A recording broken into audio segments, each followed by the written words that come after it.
Hi friends, ఈ video నచ్చినట్లయితే like చేయండి, సబ్స్క్రైబ్ చేయండి. భూమి ఐస్ క్రీమ్ బండి దగ్గరికి వచ్చి ఐస్ క్రీమ్ తీసుకొని తింటూ ఉంటుంది.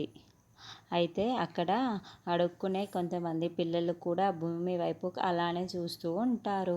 మీరు తింటారా అని భూమి అడగడంతో అవును అని పిల్లలు అంటారు. అప్పుడు భూమి తన దగ్గరికి డబ్బులు లేకున్నా కూడా రండి రండి రండి రండి వీళ్ళందరికీ ఐస్ క్రీమ్స్ ఇవ్వండి అని ఆ బండి చేత వాళ్ళందరికీ ఐస్ క్రీమ్ ఇప్పిస్తూ ఉంటుంది.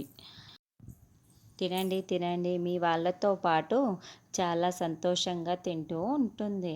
అప్పుడే ఐస్ క్రీమ్ బండివాడు 100 రూపాయలు అయ్యాయి అని 100 రూపాయలు ఇవ్వండి అని డబ్బులు అడుగుతూ ఉంటే నా దగ్గర డబ్బులు లేవు అని భూమి మెల్లగా చెప్తూ ఉంటుంది. ఏంటి డబ్బులు లేకున్నా కూడా నువ్వు తినడమే కాకుండా వీళ్ళందరికీ కూడా ఐస్ క్రీమ్లు ఇప్పిస్తావా అని బండివాడు అరుస్తూ ఉంటాడు.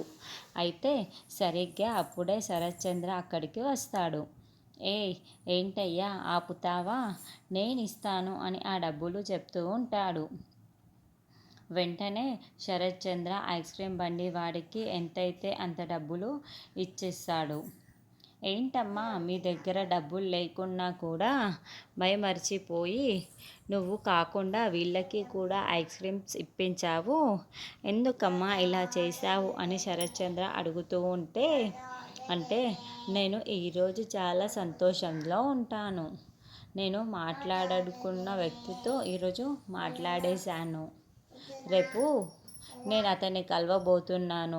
ఆ సంతోషంలో నేను ఇలా చేశాను తప్ప నా దగ్గర డబ్బులు ఉంటే నేను చాలా చేసేదాన్ని, కానీ నా దగ్గర డబ్బులు లేవు అని చెప్తూ ఉంటుంది. నువ్వు నా కూతురు లాంటిదానివి, నువ్వు ఏం చెయ్యాలనుకుంటే అది చెయ్యి, దగ్గరుండి నా డబ్బులతో నేను చేయిస్తాను అని శరత్చంద్ర భూమిలో తన సొంత కూతుర్ని చూసుకుంటూ శోభాచంద్రని చూస్తూ చెప్తాడు.